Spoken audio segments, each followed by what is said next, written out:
नमस्कार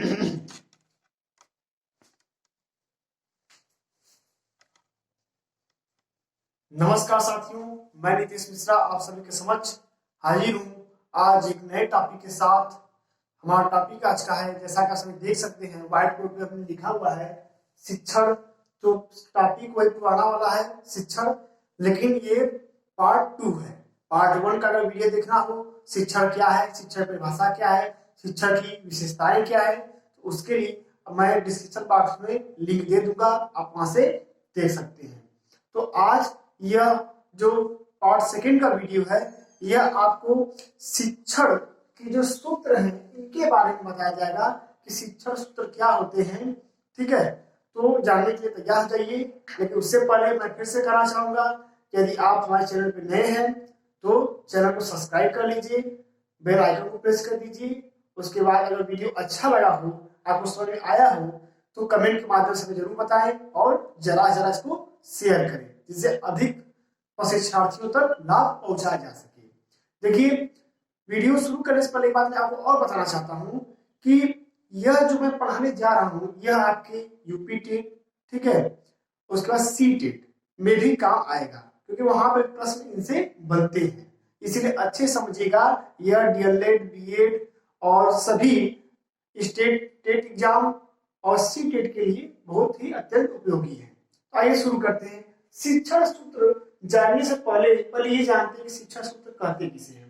भाई, किसी भी चीज को जानने से पहले मेरा एक पर्सनल राय है कि आप उसकी परिभाषा जानिए, उसके अर्थ को समझिए, तब उसके बारे में उसके भीतर गहराई से अध्ययन करना शुरू करिए।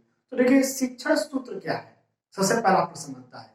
तो शिक्षण प्रक्रिया को सुचारू रूप से संपन्न करने के लिए, शिक्षण प्रक्रिया को प्रभावी ढंग से संपन्न करने के लिए स्वउद्देश्यपूर्ण जो हमारी शिक्षण प्रक्रिया होती है, जो सुउद्देश्यपूर्ण होती है, इसका एक उद्देश्य होता है। तो इसका अर्थ निकलेगा, ऐसी परिभाषा बनेगी कि शिक्षण प्रक्रिया जो सुउद्देश्यपूर्ण होती है, उसको और अधिक प्रभावी बनाने के लिए जिन सूत्रों का प्रयोग किया जाता है, उन्हें हम शिक्षण सूत्र कहते हैं। ठीक है, शिक्षण सूत्र कहते हैं, परिभाषा हो गई। अब शिक्षण सूत्र दिया किसने था? तो शिक्षण सूत्र जब देने की बात आती है, तो एक नाम याद कर लीजिएगा आप हमेशा, हर्बर्ट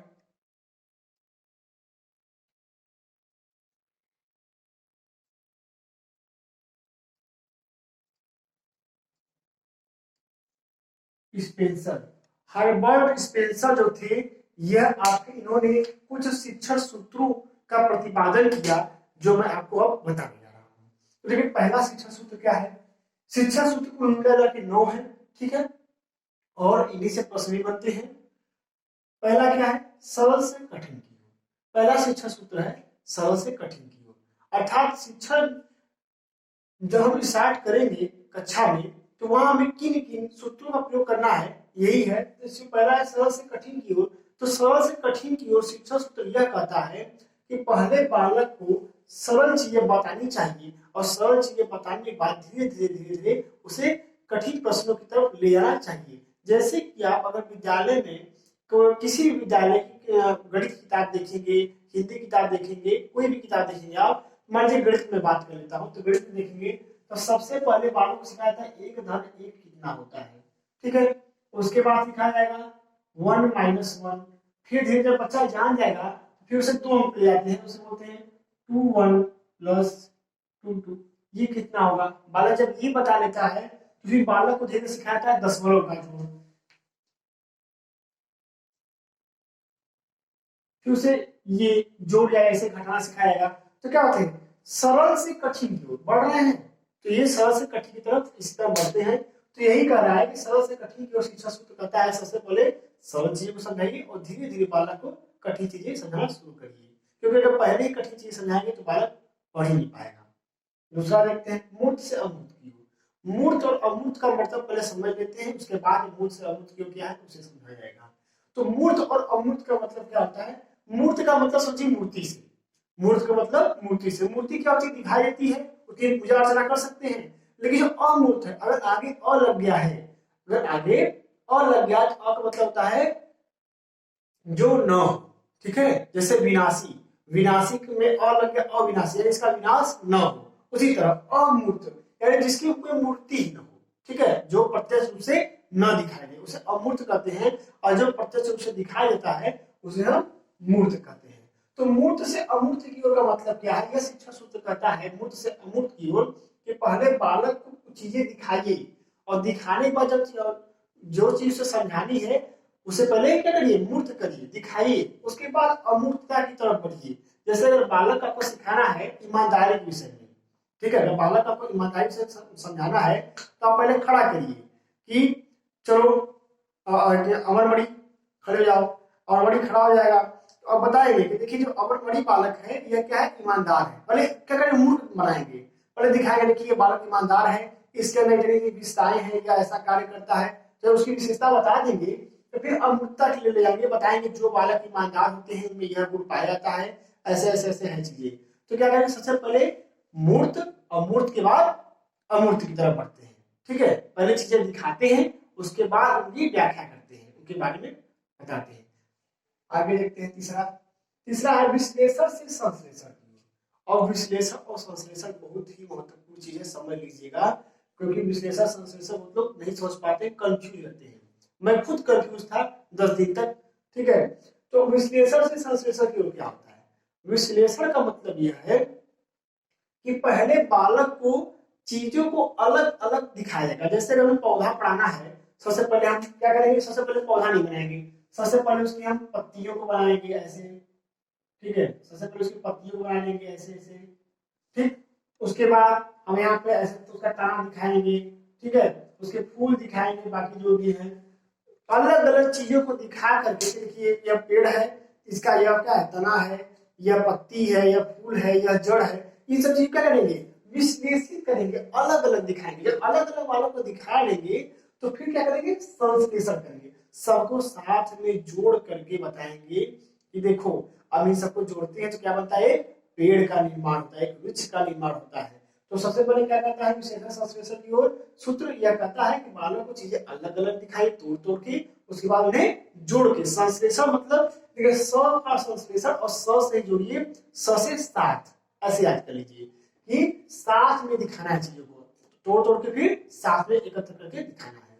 आगे देखिए, ज्ञात से अज्ञात की ओर। यह जो शिक्षण सूत्र होता है ज्ञात से अज्ञात की ओर, यह कहता है कि पहले बालक को जो चीजें जानकारी में है पहले उनको बताइए, उनको बताने के बाद जो चीजें उन्हें नहीं पता है वो चीजें बताइए। जैसे कि जब हम प्रस्तावना निकलवाते हैं, जब आप थर्ड सेमेस्टर में या फर्स्ट सेमेस्टर में जब माइक्रो टीचिंग लगती है तो वहां आप क्या करते हैं? प्रस्तावना कौशल होता है, वो मैं आपको बताऊंगा बाद की वीडियो में। तो वहां पे प्रस्तावना जब निकालने जाते हैं तो आपको पूछता है वहां पे कि जैसे हमें पढ़ाना है विद्यालय में अकबर के बारे में, तो वहां हम क्या करते हैं? सबसे करते हैं कि प्रश्न बनाते हैं कक्षा में जाते समय कि बताइए भारत में मुगल साम्राज्य की स्थापना किसने की? बालक उत्तर देगा कि बाबर ने की। फिर पूछेंगे बाबर का पुत्र का नाम क्या था? तो बाबर के पुत्र का नाम हुमायूं था। फिर अगला प्रश्न बनाएंगे, हुमायूं से बनाएंगे, बाकी की बालक क्या जानता है? हुमायूं जानता है। तो हुमायूं के पुत्र का नाम क्या था, या हुमायूं के बाद उत्तराधिकारी कौन बना? तो बालक कहेगा अकबर बना। तो पूछेंगे अकबर के बारे में आप क्या जानते हैं? तो बालक कहेगा हम कुछ नहीं जानते हैं या बहुत ही कम जानते हैं। तो क्या हुआ? अब बालक किसको जानता है? बाबर को जानता है, हुमायूं को जानता है, अकबर का नाम जानता है, लेकिन अकबर के बारे में नहीं जानता है। तो जो चीजें वो जानता है तो ज्ञात, जो चीजें उसे ज्ञात है, अब ज्ञात से कहा जाएंगे अज्ञात की, जो चीजें नहीं पता है अब अकबर के बारे में हम बताएंगे, ये चीज है। आगे देखते हैं अनिश्चित से निश्चित की ओर। अनिश्चित से निश्चित का मतलब क्या होता है? देखिए अनिश्चित से निश्चित का मतलब ये है, जैसे कोई बालक है, ठीक है, उसके पास बनेगा कि मेरे पास बहुत सारे खिलौने हैं, मेरे पास बहुत सारे खिलौने से बने, उसके पास 3 खिलौना होगा, लेकिन अब मेरे पास बहुत सारे खिलौने हैं। तो मेरे बहुत सारे खिलौने हैं वो क्या है? अनिश्चित, उसे निश्चित नहीं है कि उसके पास कितने सारे खिलौने हैं। तो हम क्या करेंगे? बालक को अनिश्चित से निश्चित की ओर ले जाएंगे, अर्थात अनिश्चित से निश्चित की ओर शिक्षण सूत्र प्रयोग करने का मतलब यही है कि जो चीजें जानकारी में नहीं है उनकी जानकारी बालक को प्रदान करके उन चीजों को निश्चित करना। तो उसके बालक क्या करेंगे? 1 2 3 गिनती का ज्ञान कराएंगे, बताएंगे देखो 1 होता है, 2 जाएगा तो 2 उंगली होती है, 3 हो गया तो तुम्हारे पास गिनो कितनी है, तो 1 खिलौने के ऊपर 1 उंगली रखो, 2 खिलौने पर 2 उंगली रखो, 3 खिलौने पर 3 उंगली रखा तो 3 खिलौने तुम्हारे पास है, ऐसे बताएंगे। आगे देखते हैं, आगे हमारा है संपूर्ण से अंश की ओर। संपूर्ण से अंश की ओर का मतलब ये है, लाइनिंग थोड़ी लग रहा है, गलत हो गई है, हाँ संपूर्ण से अंक नहीं लाइनिंग करते हैं, ये नंबर गलत है। संपूर्ण से अंश की ओर का मतलब क्या होता है कि बालक को सबसे पहले पूरी चीजों का ज्ञान करा दीजिए, उसके बाद अंश का ज्ञान कराइए। ठीक है, संपूर्ण से अंश का मतलब यही होता है कि बालक को पूरी चीजें बता दीजिए, फिर उनमें से प्रश्न पूछिए। जैसे मान लेते हैं बालक हमें कहानी सुना रहे हैं, कछुआ और खरगोश वाली कहानी देख लीजिए। तो कछुआ खरगोश कहानी क्या होता है कि बालक कछुआ और खरगोश की कहानी को बीच से पूछेंगे तो बालक कुछ नहीं बता पाएगा, बालक कुछ भी नहीं बता पाएगा। बालक से पूछेंगे कि कछुआ और खरगोश की कहानी लास्ट तक सुना देंगे तो बालक से पूछेंगे कौन जीता, कहता है कछुआ जीता। कौन बीच में सो गया, तो बोलेगा कि हमारे खरगोश बीच में सो गया। तो जब पूरी कहानी सुना देंगे आप तब बालक से प्रश्न पूछेंगे तो बालक बता सकता है, लेकिन अगर बीच से आप पूछेंगे तो नहीं बता पाएगा, क्योंकि वो मन में क्या होती है, उसके मन में उत्सुकता होती है, इसके बाद क्या होगा, इसके बाद क्या होगा। ठीक है, तो वही है कि संपूर्ण से अंश की ओर, यानी पूरी चीजें बता दीजिए, फिर में से प्रश्न पूछिए। ठीक है, अब देखिए अनुभव से तर्क की ओर, ये अनुभव से तर्क की ओर शिक्षा सूत्र क्या करता है। अनुभव से तर्क की ओर शिक्षा सूत्र का अर्थ यह है कि सबसे पहले अनुभव, जो अनुभव है उन पे क्या किया गया है, फोकस किया गया, बल दिया गया। अनुभव से तर्क की ओर कि पहले किसी चीज का अनुभव तो होने दीजिए। जैसे अभी आप बीएड में हैं तो भी आपको बीएड का अनुभव होने दीजिए। बीएड जब आप फर्स्ट सेमेस्टर पास कर लेंगे, इसके बाद इसके ऊपर जब तर्क किया जाएगा कि बीएड फर्स्ट सेमेस्टर में क्या कमियां थी, क्या फायदे हुए, कैसे फाइल बनती है, कैसे मैगो टीचिंग होता है, क्या सिलेबस है, तो पहले क्या है अनुभव से तर्क की ओर ले आता है। ये कहता है पहले अनुभव कराइए, जब अनुभव हो जाए तब उस पर तर्क वितर्क करने की शक्ति बालक के मन में आ जाती है, क्योंकि जब तक अनुभव नहीं होगा तब तक कोई तर्क नहीं कर सकता है। जैसे मुझे कलकत्ता जाना है, मैं कलकत्ता गया ही नहीं हूँ, मुझे कलकत्ता का अनुभव है ही नहीं, तो मैं कलकत्ता के बारे में क्या तर्क कर सकता हूँ, मैं कुछ भी नहीं तर्क वितर्क कर सकता, मैं वहां गया ही नहीं हूँ, मुझे अनुभव ही नहीं है। इसीलिए पहले अनुभव कराइए, पहले एक्सपीरियंस हो जाए, उसके बाद आप तर्क करिए। ठीक है, यही शिक्षा सूत्र कहता है कि अनुभव से तर्क की ओर। आगे देखते हैं प्रत्यक्ष से अप्रत्यक्ष की ओर। अप्रत्यक्ष अप्रत्यक्ष की मतलब क्या है, प्रत्यक्ष से अप्रत्यक्ष का जो शिक्षा सूत्र है यह आपके मूर्त से अमूर्त की ओर प्रनिधता है। ये कहता है पहले चीजों को प्रत्यक्ष रूप से दिखाइए, उसके बाद उन्हें अप्रत्यक्ष रूप में बताइए। जैसे कि अगर हम पेड़ के बारे में बता रहे हैं तो पहले पेड़, एक प्लास्टिक का पेड़ हम लेके आए या पेड़ की फोटो लेके आए, इस दीवार टांग दे बोर्ड पे, और बालक को दिखाएं यह पेड़ ऐसे ऐसे होता है, तना है, ये पत्ती है, फूल ऐसे ऐसे है। उसके बाद हम काफी पे लिखवाया जाए कि हाँ पेड़ के बारे में चलो बताओ, पेड़ देखिए ऐसा होता है, हरे रंग का होता है, पत्तियां प्रकाश संश्लेषण करते हैं तो हरे रंग की होती हैं। तो पहले क्या किया, पहले उन्हें प्रत्यक्ष रूप से दिखाया जाए, उसके बाद अप्रत्यक्ष रूप से उन्हें बताया जाए। अगला है शिक्षा सूत्र आगमन से निगमन की तरफ। आगमन से निगमन की तरफ जो शिक्षा सूत्र है, यह आगमन से निगमन कहता है उदाहरण से नियम। इसकी और बात है, इसे कह सकते हैं आप उदाहरण से नियम, यानी उदाहरण दे करके नियम बनवाना। क्या करना, उदाहरण दे करके नियम का ज्ञान कराना बच्चों को। आगमन से नियमन विधि यही कहती है कि पहले उदाहरण दीजिए, उसके बाद नियम का निर्माण करिए। ठीक है, समझ रहे हैं बात। तो मुझे जहां तक लगता है कि आप सभी को यह शिक्षण सूत्र काफी हद तक समझ में आया होगा।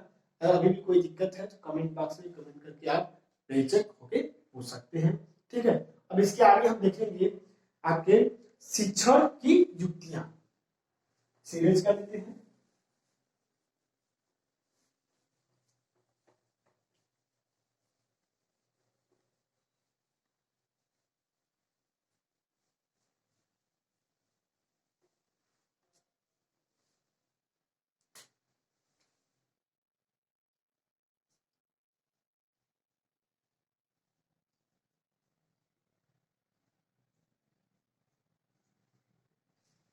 ठीक है, शिक्षण युक्तियां देखेंगे हम।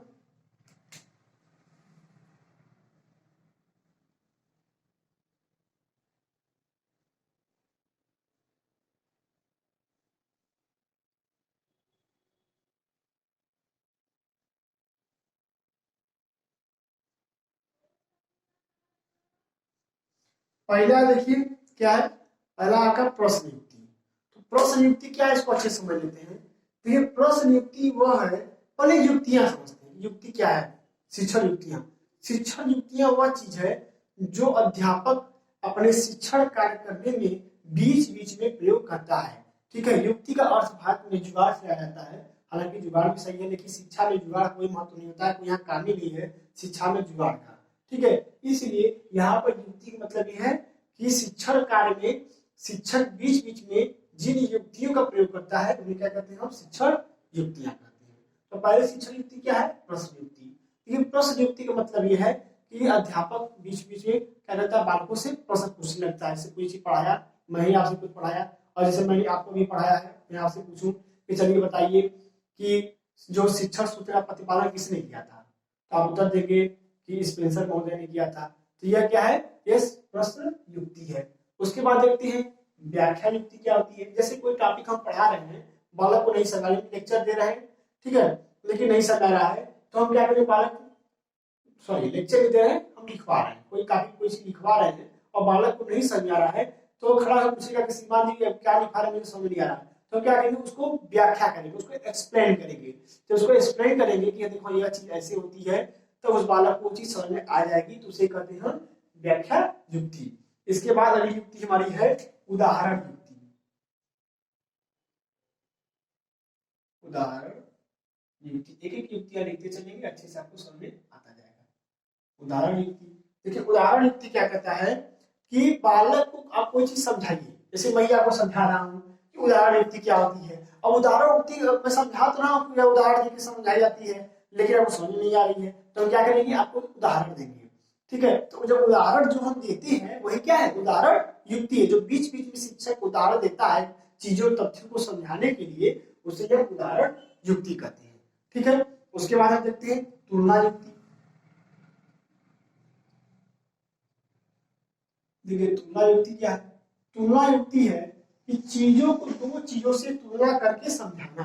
जैसे कोई चीज है, आप बालक को नहीं समझ आ रही है, तो हम क्या करेंगे, उन्हें दो चीजों से तुलना करके समझाएंगे। कि जैसे कि अगर हमें अच्छाई और बुराई, हम चैप्टर पढ़ा रहे हैं अच्छाई, ठीक है, बुराई पर अच्छाई की जी, तो बालक को नहीं समझ कि बुराई क्या है अच्छाई क्या है, तो क्या करेंगे, दोनों में तुलना का प्रयोग करेंगे, तुलना विधि का प्रयोग करके बताएंगे कि देखो राम क्या थे, राम अच्छे व्यक्ति थे, रावण क्या था, रावण जो था बुरा व्यक्ति था, तो राम ने रावण को लास्ट में मार दिया। ठीक है, तो रावण हार गया और रावण को मृत्यु प्राप्त हुई। तो क्या बुरे लोग का हमेशा नाश होता है, इसलिए हमेशा हमें अच्छाई के साथ रहना चाहिए। तो अच्छे लोग की पहचान होती है, एक लोग की सदैव भला करते हैं, बुरे लोग हमेशा दूसरे लोग का बुरा चाहते हैं, ठीक है, बुरा सोचते हैं। तो क्या करें, दो चीजों में तुलना करके बताएंगे, तो उसे कहते हैं हम तुलना युक्ति। ठीक है, अगला है हमारा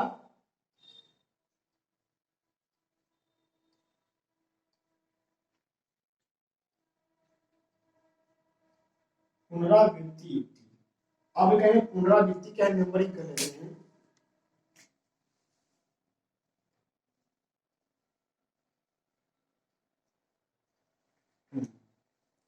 अगला है हमारा पुनरावृत्ति युक्ति। अब पुनरावृत्ति युक्ति क्या होता है सर, तो पुनरावृत्ति युक्ति कुछ नहीं है, मतलब पुनरावृत्ति मतलब है कि चीजों को फिर से दोहराना। आपने किसी चीज को पढ़ा दिया है, बालक को नहीं समझ आ रही है, उसको दोहरा दीजिए, भले ही उतने समय मत दोहराइए, साठ करके दोहराइए, लेकिन आपको वापस क्या करना है, पुनरावृत्ति करनी है, चीजों को फिर से पढ़ाना है या फिर से प्रश्न पूछने हैं। अगर आप संतुष्ट नहीं है या बालक संतुष्ट नहीं है, तो फिर से उन चीजों को पुनरावृत्ति करनी है, दोहराना है, चाहे प्रश्न हो या फिर कोई आपका टॉपिक हो। बालक को नहीं समझ आया तो टॉपिक दोहराएंगे, अगर आप संतुष्टि नहीं हुई तो आप प्रश्न दोहराएंगे, तो वही होती पुनरावृत्ति युक्ति। आगे देखते हैं हम प्रदर्शन युक्ति। यह देखिए बहुत ही महत्वपूर्ण होती है प्रदर्शन युक्ति। इसका ज्यादा प्रयोग करते हैं सीबीएसई बोर्ड के बच्चे, क्योंकि वहां प्रदर्शन का ज्यादा काम होता है। मैं देखता हूँ वाटर ज्यादा बच्चे बना के ले जाते हैं शहरों में।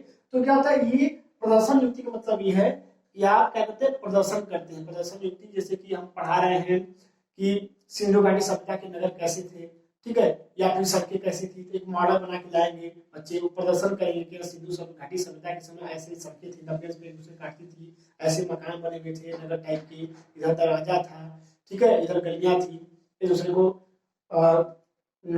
वो गलियां भी नब्बे पे काटती थी, ऐसे हम क्या करेंगे, दिखाएंगे। तो क्या होता है, प्रदर्शन युक्ति होती है।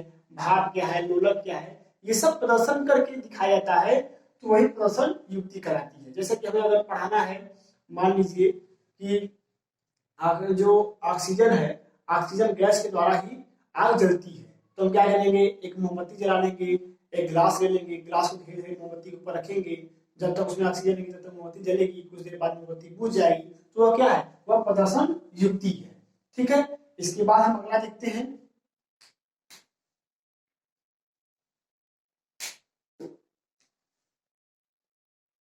अभ्यास कार्य युक्ति।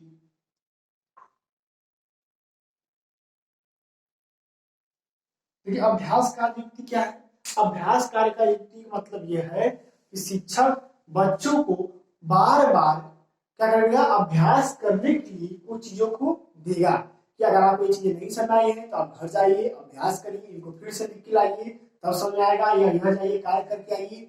आपको कुछ दिक्कत है, आप अगली बार करके लाएंगे तो आप भी अभ्यास करेंगे तो अच्छे ढंग से सीख सकेंगे।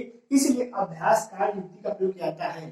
ठीक है, यह अधिकतर बच्चों को गृह कार्य के लिए दिया जाता है, क्योंकि कक्षा कार्य में तो ज्यादा अभ्यास नहीं कराया सकता है, लेकिन गृह कार्य के लिए अभ्यास कार्य युक्ति का ज्यादा प्रयोग किया जाता है। तो इस तरह आज का यह वीडियो शिक्षण की युक्तियां, ठीक है, और शिक्षण सूत्र समाप्त होते हैं। और इसके बाद एक और आपका टॉपिक है स्मृति स्तर, बोध स्तर और चिंतन स्तर, अर्थात शिक्षण के स्तर। जब हम शिक्षण के स्तर आपको बता देंगे तो आपका जो मनोविज्ञान है बीएड फर्स्ट सेमेस्टर का, यह यूनिट 1 खत्म हो जाएगी, फिर उसके बाद आपका यूनिट 2 शुरू होगा, डेवलपमेंट। ठीक है, तो आप वीडियो को देखते रहिए, शेयर करते रहिए, लोगों का भला करते रहिए।